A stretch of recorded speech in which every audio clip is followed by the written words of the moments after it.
sacrifice de la reconnaissance. Enfin, il existe plusieurs types de sacrifices dans la Bible.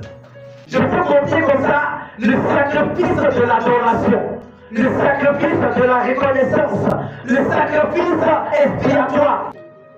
La Bible nous dit que dans l'Ancien Testament, lorsque quelqu'un faisait un péché, chaque année était obligé de faire un sacrifice pour couvrir son péché. Et la Bible nous parle du sacrifice de Jésus-Christ à la croix, qui est le sacrifice parfait. Donc il existe plusieurs types de sacrifices. Je vais t'inviter à prendre avec le livre de Jean chapitre 19, le verset 20. Alors Pilate prit Jésus. Et le fit battre de verge. Les soldats tressaient une couronne de pile. Qu'ils posaient sur sa tête. Et ils le revêtirent d'un manteau de pourpre. Puis s'approcha de lui. Il disait, salut, roi des Juifs. Et il lui donnait des soufflets. C'est le soutien que le Seigneur m'a inspiré. C'est, j'ai vu une couronne sur l'agneau du sacrifice. Bien aimé, il y a des sacrifices dans les pieds, il y a des sacrifices qui parlent, il y a des sacrifices qui sont immobiles, il y a des sacrifices qui font bouger, comme le sacrifice d'Abraham. La Bible dit que lorsque Abraham a fait son sacrifice avait des pieds, son sacrifice avait une bouche, et son sacrifice parlait, son sacrifice lui demandait, il y a des sacrifices, on a pris le bois, on a pris le briquet, on a pris tout pour allumer le feu, mais en réalité, je ne vois pas le sacrifice. Oh, c'est le sacrifice même qui posait la question. Amen. Ah, c'est le sacrifice même qui posait la question. Bien aimé, nous avons vu beaucoup de personnes qui ont fait des sacrifices de moutons, de bœufs, et ces sacrifices-là ont des bouches qui parlent, des cœurs qui parlent, alléluia. Et ces sacrifices-là peuvent crier. Nous avons vu des personnes qui ont fait des sacrifices comme les sacrifices de piano, d'appareils dans l'église. Et ces sacrifices-là font du bruit, bien aimé. Mais je connais un sacrifice royal, un sacrifice divin, un sacrifice, lui, il ne parle pas trop. Le sacrifice, lui, il fait mal. Le sacrifice, lorsque tu dois le faire, c'est un sacrifice qui a une couronne. C'est un sacrifice qui a une couronne. Et depuis ma lecture de la Bible, personne n'a jamais fait ce sacrifice. Car ce sacrifice, c'est Dieu seul qui l'a fait. Amen. Et puis, enfant de Dieu, il y a plusieurs types de sacrifices. Peut-être que tu as fait ton sacrifice. Et peut-être c'est un micro. Le micro fait du bruit. Dieu va permettre qu'il y ait quelque chose, un bruit qui va être en ta faveur. Peut-être que tu as fait un sacrifice qui permet à l'homme de Dieu de se déplacer. Dieu va faire que toi tu vas avoir comment on appelle le voyage. C'est bien. Mais j'ai dit, je connais un sacrifice. Le sacrifice, lui, il a une couronne. Et ce sacrifice qui a une couronne, ce sacrifice-là, il regroupe tous les autres sacrifices en son sein. C'est-à-dire, il regroupe en lui le sacrifice qui parle. Il regroupe en lui le sacrifice qui fait du bruit. Il a en lui le sacrifice qui marche. Il a en lui le sacrifice qui fait décoller. Donc, enfant de Dieu, aujourd'hui, je vais te parler du sacrifice qui a une couronne. Et est-ce que tes sacrifices que tu fais ont des couronnes? Si ton sacrifice n'a jamais eu de couronne, tu ne pourras jamais impacter comme Dieu a impacté. Oh, la Bible déclare que Dieu veut que nous puissions prospérer comme prospère l'état de notre âme. Enfant de Dieu, le sacrifice qui a une couronne. La Bible nous parle ici de Jésus. La Bible nous dit que lorsqu'ils ont attrapé Jésus, qui est Jésus? Avant que je ne parle de lorsqu'on l'attrape. Jésus, bien aimé, c'est Dieu. La Bible déclare que lorsque Dieu a créé le monde, il a créé l'homme et la femme. Après, le péché a commencé à augmenter. Le péché a commencé à monter. Le péché a commencé à grandir. Et Dieu détruisait. Après, il va s'arrêter. Il va dire, bon, si je détruis toujours, c'est que moi j'ai construit. Les personnes que j'ai pris mon temps pour faire fabriquées pour former. C'est sur ces personnes-là que je suis en train de détruire. Donc si je détruis, le monde que je veux voir exister n'existera pas. Donc il va se mettre dans un corps humain qu'on appelait Jésus. Alléluia. Donc Dieu lui-même va descendre. Et il est descendu en tant que sacrifice. Il est descendu en tant que sacrifice. Mais bien aimé, ce sacrifice-là a fait beaucoup de miracles. Ce sacrifice, lorsqu'il entre dans ta maison, il fait lever les paralytiques. Il va voir les aveugles. J'ai dit, ce sacrifice, lorsqu'il est descendu, il est venu en tant que sacrifice. Jésus est descendu sur la terre en tant que sacrifice. Mais ce sacrifice-là, je le voyais entrer à Capernaum et délivrer beaucoup de personnes. Je l'ai vu devant le trou de Gadara en train de délivrer. Je l'ai vu devant la femme à la perte de sang qui a touché son manteau. Je l'ai vu devant Bartimée. Oh, il a ouvert les yeux de Bartimée. Je l'ai vu devant beaucoup de personnes que ce sacrifice a guéri. Mais bien aimé, il n'était pas venu en tant que Dieu. Il est venu en tant que sacrifice. Mais pourquoi un sacrifice peut guérir? Pourquoi un sacrifice peut faire enfanter? Pourquoi un sacrifice peut faire beaucoup de choses? Et c'est parce que ce sacrifice est d'une dimension royale. Amen. Oh, ton appel est fait. C'est d'une dimension royale. Voilà pourquoi la Bible nous déclare que Jésus-Christ, malgré qu'il était un sacrifice et qu'il faisait beaucoup de choses, beaucoup de miracles, ils sont allés le prendre. Et quand ils l'ont pris, après l'avoir jugé, la Bible déclare que Pilate a livré Jésus pour qu'on parte le crucifier. Ils sont partis, ils ont pris le sacrifice. Quand ils ont pris le sacrifice,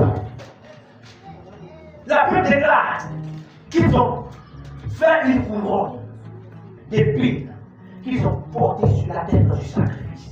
Et c'est en cela que j'ai dit que mon thème est: j'ai vu une couronne sur l'agneau du sacrifice. Amen. Enfant de Dieu, Jésus est le sacrifice. Je vois une couronne sur sa tête. Et ils ont fait pour eux. C'était pour eux en réalité une couronne, se moquer de lui. Mais en réalité, ils étaient en train de prédire ce qui allait arriver dans le ciel. Parce que dans le ciel, il y avait une couronne de gloire qui l'attendait. Je veux dire à une personne, quel est le sacrifice que tu fais? Est-ce que ton sacrifice peut porter une couronne? Tu as fait beaucoup de sacrifices. Mais quel est le sacrifice qui a porté une couronne? Une couronne qui fait saigner le sacrifice. Une couronne qui fait tomber le sang. Une couronne, oui, lorsqu'on la porte, elle fait mal. Une couronne, lorsqu'on la porte, on a du mal à respirer. Une couronne, lorsqu'on la porte, on a du mal à faire parler. Une couronne qui fait mal. Quel est ton sacrifice? Quel est ton sacrifice?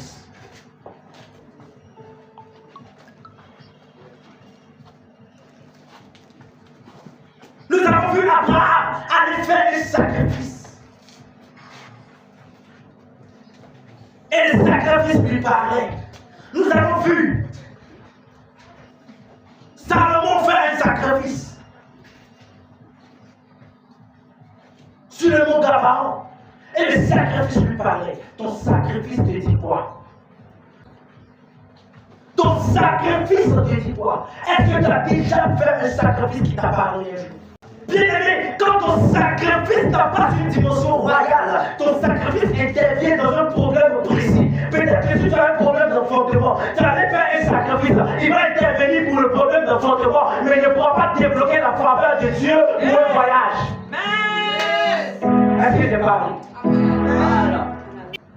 Bien-aimé, tu vas venir faire un sacrifice pour un voyage. D'accord? Le sacrifice, bien-aimé, bien vrai qu'il fait du bruit, bien vrai qu'il parle, bien vrai qu'il est un sacrifice, lui qui a une bonne influence dans la maison de Dieu. D'accord? Mais ce sacrifice va intervenir là où tu as besoin de lui. Il va intervenir dans la situation dans laquelle tu étais que tu allais faire le sacrifice. Mais le sacrifice royal, il intervient dans tous les sphères de ta vie. Le sacrifice royal, il peut faire lever les paralytiques, c'est-à-dire, même si tes études dorment, il peut les réveiller. Même si ton diplôme dort, il peut réveiller le travail. Même envies. Le sacrifice royal est capable de faire éveiller les entrailles. La Bible nous parle d'une femme qui perdait du sang. Et bien aimé, elle a fait beaucoup de sacrifices. Mais le jour, elle a croisé le sacrifice parfait, le sacrifice royal. Son problème est terminé. Amen. Quel est mon sacrifice? Et le sacrifice qui porte une couronne, c'est le sacrifice lorsque tu le fais. Tu ne vois plus d'autres sacrifices à côté de toi. Tu ne vois plus autre agneau pour faire le sacrifice. Regarde, le sacrifice qui porte une couronne, lorsque tu vas le faire, tu te rends compte que tu n'as plus rien. La Bible déclare que Dieu a donné son Fils unique. C'est son Fils unique qui était le sacrifice qui avait la couronne. Mais il n'avait plus de fils.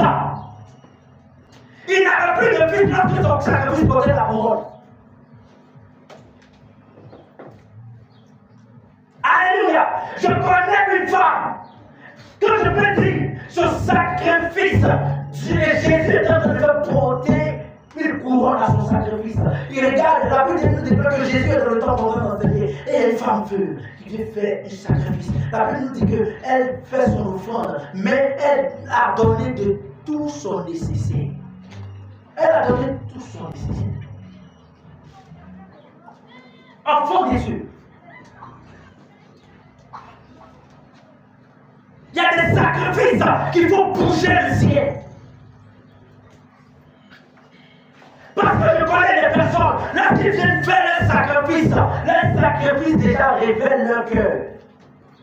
Et tu ne sais pas, ton sacrifice révèle ton cœur. Donc si tu fais un mauvais sacrifice, c'est-à-dire le cœur que tu as est mauvais. Je peux parler à quelqu'un.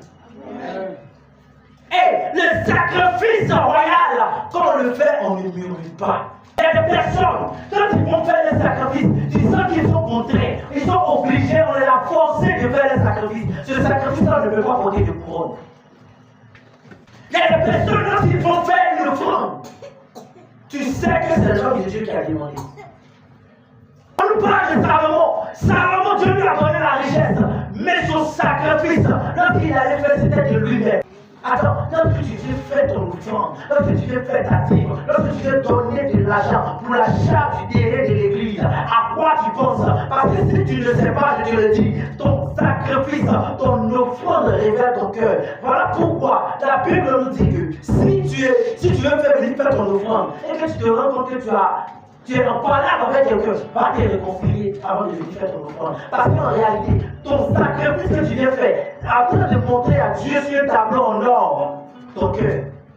Il y a des personnes, ils font de grands sacrifices, mais eux-mêmes enlèvent la couronne sur les sacrifices. Parce que lui, son sacrifice, il veut qu'on le voie.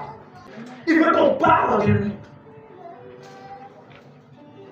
Et quand Jésus faisait son sacrifice, il n'attendait pas que tu lui dises « Sois loué ». Quand Jésus faisait son sacrifice, il n'attendait pas quelque chose de toi. Quand Jésus faisait son sacrifice, il est allé seul à la croix. Même les disciples qui ont marché avec lui l'ont tous abandonné. Parce que le sacrifice parfait, il n'y a rien d'autre à côté. Donc si les disciples étaient là, c'était son sacrifice, il n'allait pas être parfait. Enfant de Dieu, quel est ton sacrifice? Est-ce que ton sacrifice a une dimension royale? Est-ce que ton sacrifice peut parler dans toutes les sphères de ta vie? Est-ce que ton sacrifice peut parler dans tous les domaines de ta vie? C'est-à-dire que c'est vrai, tu veux voyager, mais tu fais un sacrifice pour le travail. En même temps, le travail vient et le voyage ensuite. Alléluia.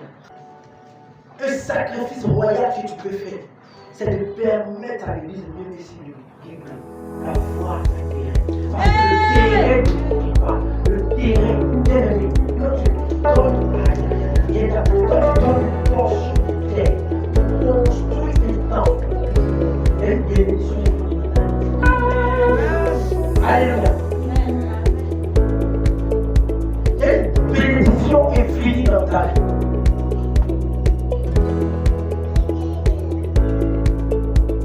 Je connais le diable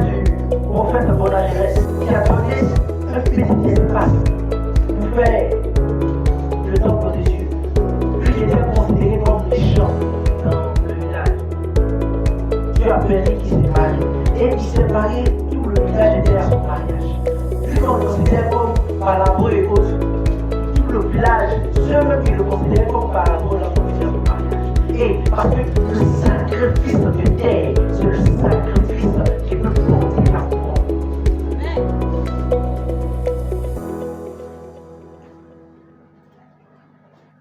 J'ai prié avec les enfants.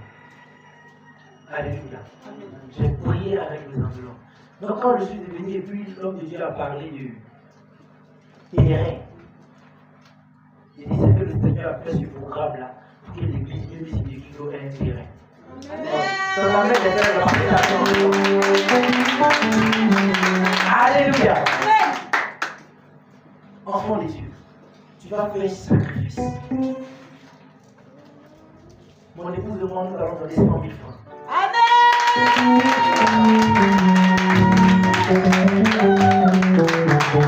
Moi, c'est ça, non. On va donner 100 000 francs pour l'achat du terrain.